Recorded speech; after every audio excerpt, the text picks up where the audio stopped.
तुम्हाला तुमच्या जातीनं जे काम दिलं ते तुम्ही करता का?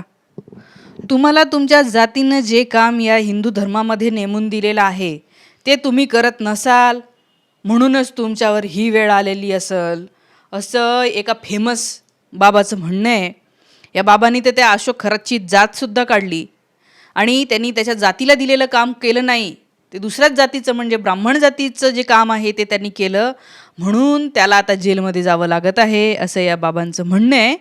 आणि इतकं धक्कादायक काय काय बोललेले आहेत ना, जातीचा उल्लेख केला आहे, त्या खरातची जात काढली, आंबेडकरांची जी जात आहे ती त्याची जात आहे असं असं बोलला आहे. हा जे काय बोलला आहे ना, आज त्याची चिरफाड करूया.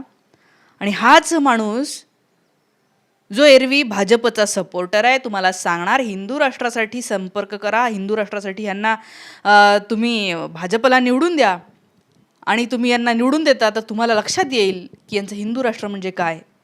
मी कायम सांगत आलेली आहे की ह्या गोष्टी करतात हिंदू राष्ट्राच्या, मात्र यांना आणायचं आहे ब्राह्मणवाद. हां, ब्राह्मण आणि ब्राह्मणवाद या दोन खूप वेगळ्या गोष्टी आहेत. यांना ब्राह्मणवाद नावाची गोष्ट आणायची आहे आणि ती हा बाबा जे बोलतोय त्याच्यातनं स्पष्ट होते. याच्या आधी पण अनेक बाबा बोलले, अनेक शंकराचार्य बोलले, अनेक लोकांना वाटतं, अनेक लोक बोलून दाखवतात आणि 90% लोक मनातच ठेवतात, ते वेळ आल्यावर बोलतीलच पुढे.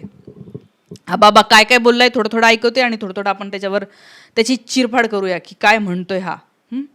बघा. सभी महारों को तो नहीं कह सकते, लेकिन जिसका जो कर्म है, जिससे महार, एक मिनिट, वो ही खरात है, यह महार जाति का है, जिससे अम्बेडकर. आता ओके, ह्याने जात काढली शोधून. आता जात याला शोधून काढायची काय गरज आहे? कोणत्या क्रिमिनलची जात असते का?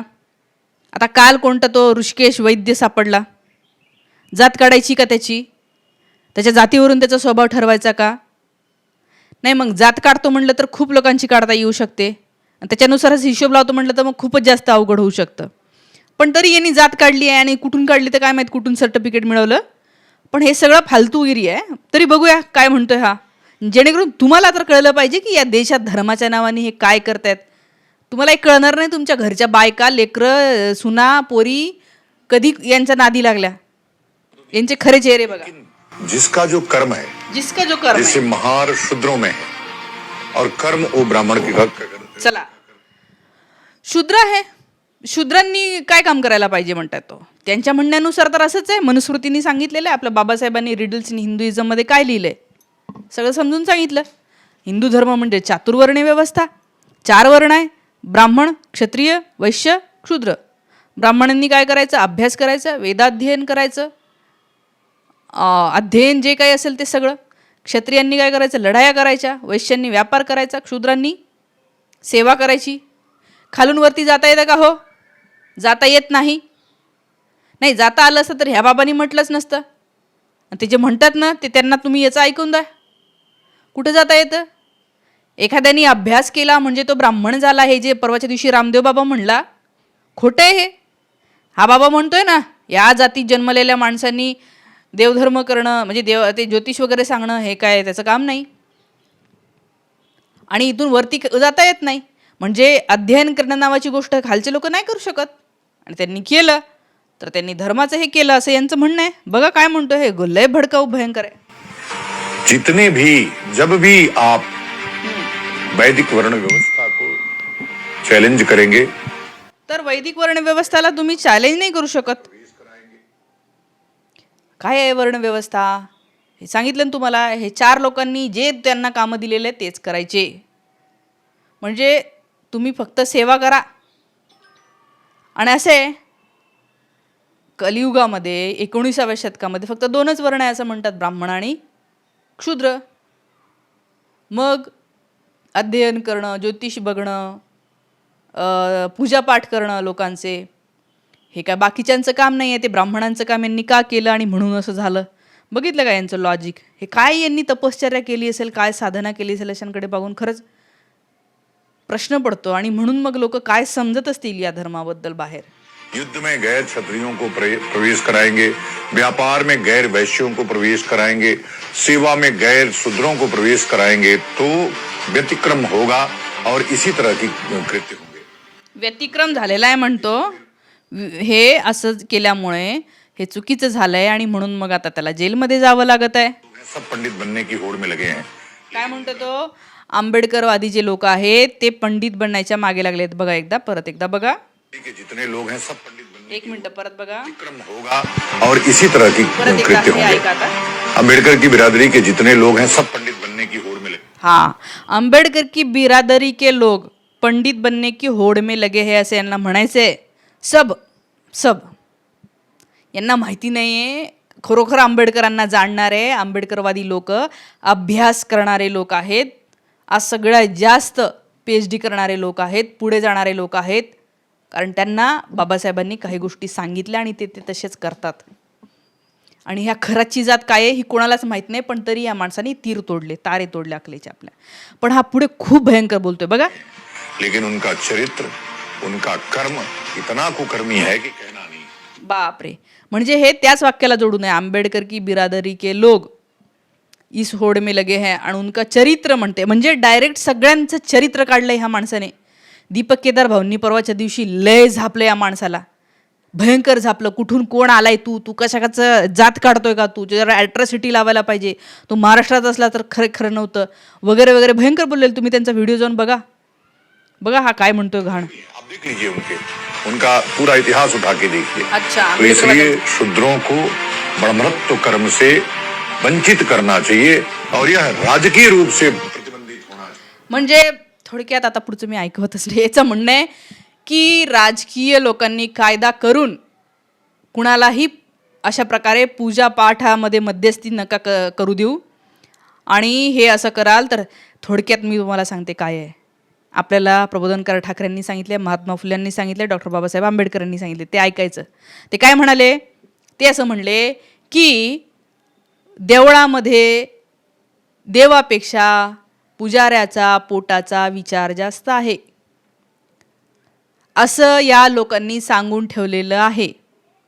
आपल्याला जे काही हे सगळं सांगितलं जातंय, त्या गोष्टीने तिकडे ओढलं जातंय, हे फक्त आणि फक्त एक प्रकारचं बिझनेस मॉडेल आहे. महात्मा फुल्यांनी सांगितलेलं आहे की 2 व्यक्तींचा विवाह लावून देणे हा त्यांचा व्यवसाय आहे, त्याचे आपण दक्षिणा देतो, पैसे दिले जातात, ती एक प्रकारची सर्व्हिस आहे. तुमच्या घरी काय सत्यनारायण असेल, इतर कोणत्या पूजा असतात त्याच्यासाठी तुम्ही बोलवता, ती एक प्रकारची सर्व्हिस आहे, त्याच्यासाठी चार्जेस घेतले जातात आणि त्याच्यामुळे तो एक प्रकारचा हे आहे, एक बिझनेस आहे.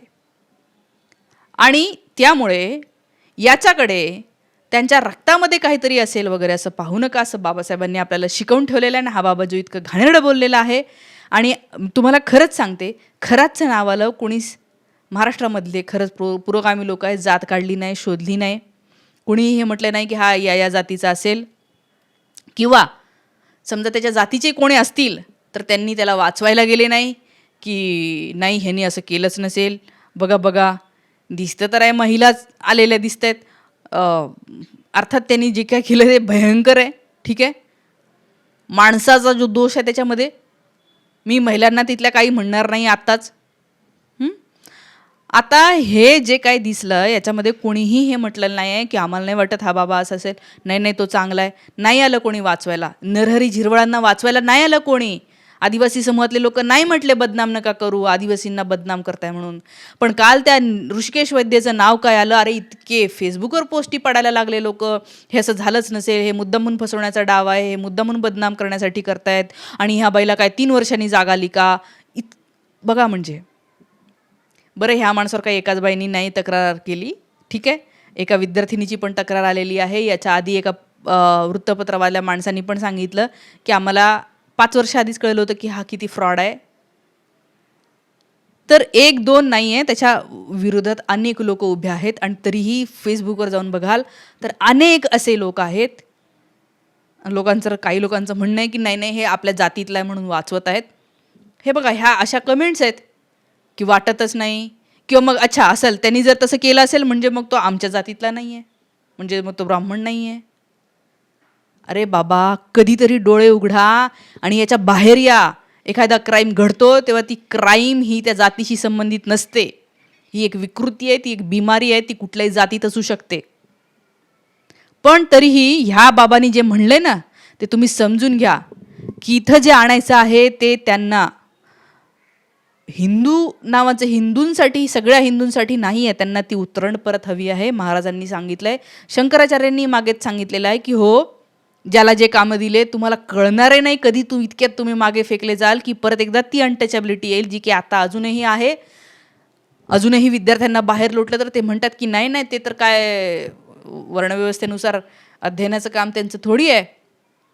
हे लॉजिक शाळांमध्ये कॉलेजेसमध्ये शिकवले जातात. मनुस्मृतीचं लॉजिक किती महान होती संस्कृती आणि तसं असणं कसं समाजासाठी चांगलं असतं वगैरे, हे एका वर्गातले लोक विचार करतात आणि ते तुमच्यावर नियम कधी लादतील कळणार नाही. हे अशा प्रकारे हे जे चाललेलं आहे, यांना आपण सतत बोलत राहिलं पाहिजे. आपण बोलत नाही ना, म्हणून हे असे बोंबलत राहतात.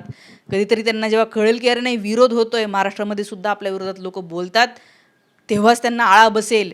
आणि जर का हे यांचं म्हणणं जे आहे ना, वर्णव्यवस्था यांना परत आणायची आहे, 1947च्या आधी भारतात वर्णव्यवस्था होती, तरी पण देश गुलाम का झाला?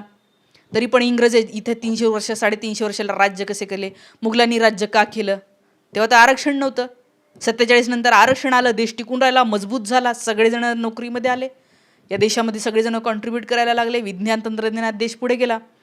47च्या आधी तर हेच होतं, वर्णव्यवस्था, अनटचेबिलिटी, झाडू लावून जायचं, थोकायचं नाही रस्त्यावर, ह्याला टच नाही करायचं, त्याला टच नाही करायचं. हे प्रश्न आपण विचारले पाहिजे. या सगळ्याबद्दलच्या मित्रमैत्रिणींनो तुमच्या प्रतिक्रिया नक्की सांगा. या बाबाच्या बद्दल निषेधाचा एक शब्द कमेंटमध्ये तुम्ही जरूर लिहा. थांबते. धन्यवाद.